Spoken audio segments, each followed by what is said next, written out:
Francia lleva años siendo una de las selecciones más respetadas del planeta. Campeona del mundo en Rusia 2018, finalista en Qatar 2022. Llegó a las finales de los dos últimos mundiales que disputó. Siempre protagonista, siempre ahí cuando los partidos se ponen serios. Pero a pocos meses del Mundial 2026, algo cambió. Algo que va más allá de los nombres en una lista de convocados. Por primera vez en más de una década, Antoine Griezmann, Hugo Lloris, Olivier Giroud y Raphaël Varane ya no están. 4 pilares de una generación dorada fuera al mismo tiempo. Y de todos ellos, hay 2 ausencias que generan una pregunta que no tiene una respuesta fácil. ¿Francia es mejor sin Griezmann y Giroud o acaba de perder algo que no se puede reemplazar? Para entender lo que se fue, hay que entender primero lo que esos 2 jugadores significaban para este equipo. Y no es tan simple como mirar una lista de goles o asistencias, aunque esas cifras tampoco tienen nada de ordinario. Hablemos de Antoine Griezmann. Su último partido con la selección francesa fue el 9 de septiembre de 2024, frente a Bélgica. Jugó 137 partidos, marcó 44 goles y entregó 30 asistencias. Pero eso no dice todo. Lo que dice todo es lo que dijo Didier Deschamps sobre él durante el Mundial de Qatar. El propio seleccionador lo describió así, que tenía la capacidad de cambiar la cara del equipo, que siempre pensaba por el colectivo antes que por él mismo, que se sacrificaba, que trabajaba con una mentalidad muy intensa. Y tácticamente, Griezmann no era un delantero convencional dentro del sistema francés. En sus equipos de club solía jugar como delantero, pero en la selección actuaba como centrocampista ofensivo, con un protagonismo muy alto en los momentos de inicio dinámico y progresión del juego. Era el jugador que bajaba a organizar, que conectaba el mediocampo con el ataque, que daba el pase que otros no veían. Y los números reflejan eso. Griezmann superó los récords de asistencias de Thierry Henry y Zinedine Zidane, convirtiéndose en el máximo asistidor en la historia de la selección francesa. Nadie antes que él había habilitado tanto a sus compañeros vistiendo esa camiseta, ni Henry ni Zidane. Nadie. En el Mundial de Rusia 2018 jugó un papel crucial. Aportó goles, asistencias y fue nombrado mejor jugador del partido en la final. Pero hay algo que los números no capturan del todo. Deschamps siempre consideró a Griezmann como una pieza fundamental en su esquema táctico y de un gran valor como uno de los líderes del grupo. Liderazgo. Esa palabra que en el fútbol se menciona mucho pero que se entiende poco. Y eso nos lleva a Giroud. Olivier Giroud es el máximo goleador en la historia de la selección francesa, con 57 anotaciones en 137 partidos. Un número que habla por sí solo. Superó a Thierry Henry, a uno de los mejores delanteros que ha dado este deporte. Pero lo paradójico de Giroud, y esto es lo que hace que su figura genere tanto debate, es que su contribución más importante quizás no fueron sus goles. En el Mundial de Rusia 2018, Giroud no convirtió un solo gol, ni consiguió remates al arco en las 7 presentaciones que la formación de Deschamps protagonizó rumbo al título. Sin embargo, su figura fue tan determinante como las de Griezmann y Mbappé. ¿Cómo es posible eso? ¿Cómo puede ser determinante un delantero que no anota? Deschamps lo explicó. Los futbolistas que jugaban alrededor se beneficiaban de su presencia, porque atraía mucha atención de los defensores. Giroud era el que hacía el trabajo invisible, el que arrastraba marcas para que Mbappé tuviera espacio, el que daba la referencia que un equipo necesita cuando llega al área rival. Y en Qatar 2022 tuvo su revancha goleadora.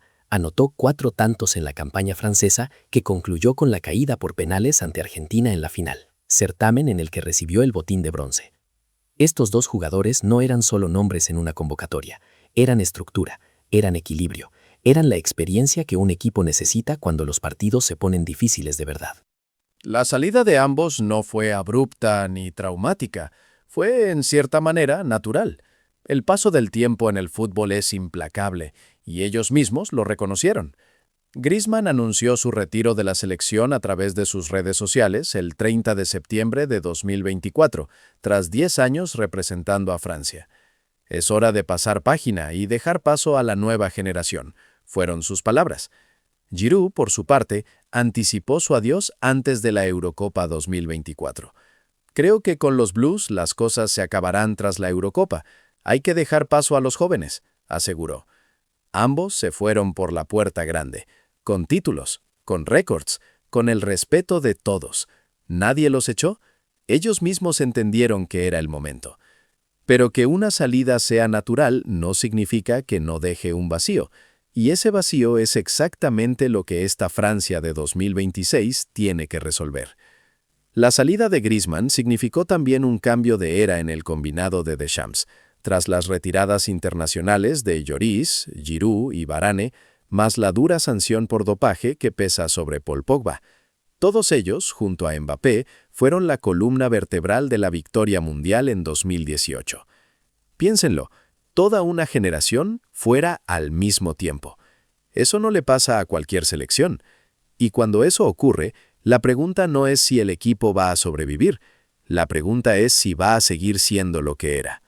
Y aquí es donde la historia se complica, porque lo que viene no es menor, ni mucho menos. Para toda una nueva generación, este será su primer mundial.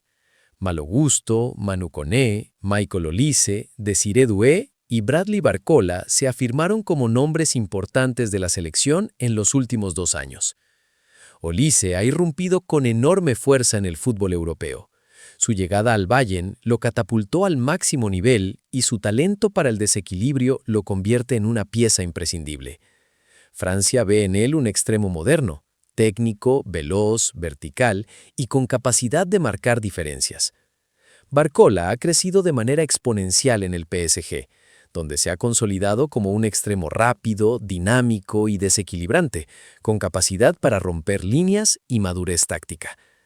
Doué ha dado un salto enorme y sus condiciones, dinamismo, creatividad y explosividad lo han colocado como uno de los jóvenes más interesantes del país. Y Camavinga es una pieza total. Recupera, conduce, presiona, juega como interior, pivote e incluso lateral si hace falta. A todo eso se suman Mbappé, ya capitán del equipo, Ousmane Dembélé, ganador del Balón de Oro, y la dupla del Real Madrid conformada por Tchouaméni y Camavinga en el mediocampo. Francia llega al Mundial 2026 como número 1 del ranking FIFA. En papel, este equipo tiene talento para vender, quizás más talento individual que el de 2018, quizás incluso más que el de 2022. Pero entonces, ¿cuál es el problema? Aquí está el debate real. Lo que gana esta Francia es clarísimo: velocidad, explosividad, frescura, jugadores en su mejor momento físico, hambrientos de ganar por primera vez, sin la presión de defender una historia que no es suya todavía. Un equipo que puede ser espectacular en transiciones, que puede romper a cualquier rival en los primeros 20 minutos si está enchufado. Pero lo que se pierde, eso es más difícil de cuantificar. Griezmann era quien le daba orden al caos, era quien conectaba las líneas cuando el partido se ponía feo, cuando el rival ajustaba la defensa y Francia no encontraba el camino. El gran acierto táctico de Deschamps en Qatar 2022 fue precisamente insertar a Griezmann como fuerza creativa en el mediocampo. Ese movimiento no fue casual, fue la solución a un problema que tenía el equipo. Necesitaba un cerebro entre las líneas. ¿Quién cumple ese rol ahora? ¿Olise? ¿Cherki? Son jugadores brillantes, pero llevan poco tiempo en la selección. La experiencia en partidos grandes no se compra, se acumula con el tiempo. Y Giroud era la referencia de área que daba tranquilidad cuando todo lo demás fallaba. Era un formidable y letal anotador dentro del área que había relegado sus cifras, su protagonismo y su ego en beneficio del rendimiento colectivo. Ese tipo de jugador, el que sacrifica sus estadísticas por el equipo, no es fácil de encontrar, y menos fácil de reemplazar. La pregunta que queda flotando es esta: ¿puede un equipo tan talentoso, pero tan joven en términos de experiencia mundialista, rendir igual cuando el partido llega a los últimos minutos de un cuartos de final y el marcador está empatado? El talento no es el problema de esta Francia, eso está claro. El problema real es más silencioso, más invisible. Es el liderazgo en los momentos límite. Es saber qué hacer cuando el plan de Deschamps no funciona y alguien en el campo tiene que tomar decisiones. Griezmann era ese alguien. Giroud también a su manera. De los campeones de Rusia 2018, Mbappé, Dembélé y Kanté son los que siguen como símbolos del equipo. 3 jugadores con historia, con medallas, con la memoria de haber ganado y perdido en las instancias más exigentes del fútbol mundial. Eso es valioso, eso no desaparece. pero rodeados de una nueva generación que aún no sabe lo que es jugar una semifinal de un mundial, que aún no ha sentido esa presión específica, esa responsabilidad que no se puede simular en ningún entrenamiento. La pregunta es legítima. ¿Puede Mbappé, con apenas 26 años, cargar con todo ese peso como capitán? ¿Puede ser al mismo tiempo el mejor jugador del mundo y el líder emocional que el equipo necesita cuando las cosas se complican? Esta Francia 2026 es poderosa. Nadie lo niega. Con Kylian Mbappé en estado de gracia y Ousmane Dembélé coronado como el mejor del mundo con el Balón de Oro, Francia puede ilusionarse con levantar su tercer trofeo. Pero es diferente, inevitablemente diferente. El equipo que llegó a 2 finales consecutivas tenía algo que esta nueva versión todavía tiene que demostrar, que sabe ganar cuando no está en su mejor día, que sabe sufrir, que sabe gestionar un partido en el que el rival es mejor durante 45 minutos y aún así encontrar la manera de avanzar. Griezmann y Giroud sabían hacer eso. Habían aprendido a hacerlo en años de selección, en torneos grandes, en noches en las que el equipo necesitaba a alguien que calmara la tormenta. La nueva generación tiene todas las condiciones para aprender, quizás incluso para superarlos, pero todavía no lo ha demostrado en el escenario más exigente de todos. Y esa es exactamente la tensión que va a definir el Mundial 2026 para Francia. ¿Es este equipo mejor que el de 2018 o el de 2022? Puede ser, tiene argumentos de sobra para hacerlo. ¿O perdió algo en ese cambio generacional que ningún nombre nuevo puede reemplazar todavía? Eso es lo que el torneo va a responder. Y esa respuesta, sea cual sea, va a contar mucho sobre cómo se construyen las grandes selecciones. Si el talento solo alcanza o si hace falta algo más. ¿Tú qué crees? ¿Francia mejoró con esta renovación generacional o dejó atrás algo que no se reemplaza tan fácilmente?